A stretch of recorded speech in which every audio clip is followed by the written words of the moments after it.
Alors, ce cautionnement-là, évidemment, vient en fait en support au Mont-Édouard pour pouvoir acquérir ces équipements. Est-ce que ça s'est déjà fait dans le passé, ce genre de cautionnement-là? Oui. Puis pour un cautionnement de 50 000 et moins, la municipalité n'a pas besoin d'obtenir d'autorisation du MAMO. Okay. Donc, c'est une autorisation simple ici. Mais ce qu'on pourra faire, c'est qu'on pourra demander au Mont-Édouard, dès le premier versement qui sera effectué par Investissement Québec, parce qu'on sait que c'est Investissement Québec là, qui gère le programme des migrants investisseurs.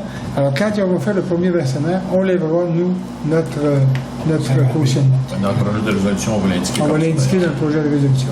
Est-ce qu'on doit aller en règlement d'emprunt pour ça? Non, on ne va pas en règlement d'emprunt, c'est une caution. À même nos fonds. Ben, dans le fond, nous, on ne sort pas d'argent. On ne sort pas d'argent. On sort pas d'argent. Parce qu'eux, le Mont-Édouard, ils vont aller chercher un prêt pour avoir les liquidités. Puis nous, si jamais ils ne payaient pas, on cautionne jusqu'à 50 000. On avait fait la même démarche quand ils avaient fait l'acquisition pour la Dameuse. On avait cautionné un 50 000 jusqu'à l'obtention du cautionnement de 220 000 qu'on avait fait aussi également, mais qui nécessitait l'approbation du ministère des Affaires municipales. Alors, on avait indiqué dans notre résolution que le cautionnement de 50 000 était valable jusqu'à l'autorisation. Par la suite, 2-3 mois plus tard, le ministère des Affaires municipales avait autorisé le 220 000 Alors, à ce moment-là, notre résolution devient caduque. On se désengage du cautionnement. C'est la même chose. C'est clair. Dans ce cas-là, on va se désengager quand ils auront le premier versement du programme Immigrants investisseurs. Okay. Ça veut dire que si le Mont-Édouard a besoin de ce 50 000-là, il va prendre notre caution puis il va aller dans la caisse ou à la banque et il va pouvoir avoir le montant disponible. On s'entend? Mais nous, ça ne nous fait pas ce type d'argent. On va le proposer. Proposé par M. Yvan Côté, appuyé par M. Victor Boudreau. Assurance collective, M. Corbeil. Oui, donc au mois d'août de chaque année, on renouvelle les assurances collectives. On avait renouvelé les assurances collectives avec l'entreprise SSQ, qui était nos prestataires d'assurance pour 2014. Par contre, on avait demandé parallèlement à notre conseiller, M. Serge Gravel, de chez M&M Collectif, de faire des recherches pour voir si on ne pouvait pas avoir une autre proposition qui diminuerait les coûts, parce que les coûts sont toujours partagés 50% entre la municipalité et les employés. Monsieur Gravel m'est revenu avec une proposition de l'entreprise Coopérateur, où là, on aurait une économie d'autour de 17 000 sur l'assurance collective partagée à 50%, partie employé, partie employeur. Donc, moi, je vous recommande, puis il y a quelques petites modifications.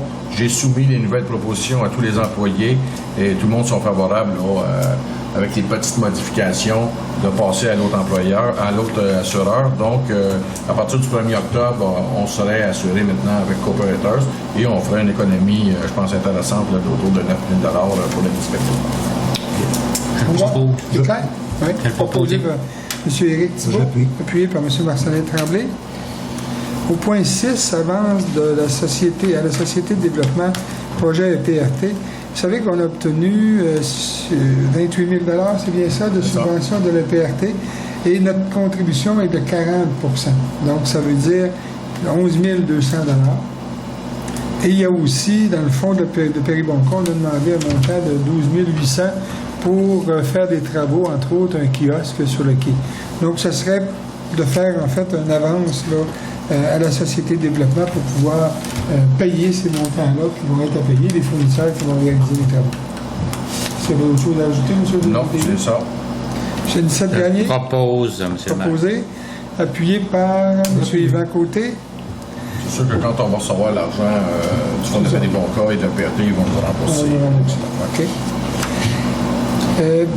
L'appel d'offres prolongement de la rue de Véberon. Alors, les appels d'offres se terminaient aujourd'hui. L'appel d'offres se terminait aujourd'hui. On a dévoilé les propositions des différents soumissionnaires. On a eu 2 soumissionnaires. Pouvez-vous nous en faire un peu la présentation? Oui, les 2 soumissionnaires étaient conformes. On a eu le premier qui a été ouvert, c'est M. Lauriat Gagné, au montant de 75 941,56 $. M. Éric Côté, 78 758,88 $. Donc, c'est M. Lauriat Gagné, le plus bas soumissionnaire. Donc, c'est lui qui va faire les travaux. Les autres, on lui donne 4 semaines, je pense, pour faire les travaux. Pour faire les travaux, effectivement. Alors, on voit quand même que c'est très près, hein, 10 000 quelques dollars. C'est vraiment, je pense, là, c'est vraiment le bon prix. On peut dire que c'est le bon prix. On avait prévu, nous, quel montant dans Nous, on le avait projet de règlement On d'emprunt? avait prévu 102 800 $. Ça comprenait par contre la demande de CA au niveau du ministère de l'Environnement, les frais d'ingénierie pour tout ça. Donc, je pense qu'on va être dans les coûts là, comme on avait, comme était notre règlement d'emprunt. Il faut penser aussi que les montants mentionnés par M. Boudreau comprennent les taxes. Alors, on a un remboursement d'environ 6 000 $, sur les taxes. Ça vous va? Quelqu'un vous a fait la proposition, M. Boudreau? Oui, Proposée par M. Victor Boudreau, appuyée par M. Marcelin Tremblay. Période de questions, mais on n'a personne dans la salle, donc on peut résumer qu'il n'y a pas de questions. La proposition pour la levée de l'Assemblée? Je voudrais mentionner, M. le maire, si vous permettez, il y a eu 2 activités en fin de semaine, dont hier. Je suis obligé de vous arrêter. On peut pas. Proposé, mais lever l'Assemblée. M. Hubert Côté. Je peux en parler. Combien de Tu peux pas. Merci. Bonne fête de soirée à tous.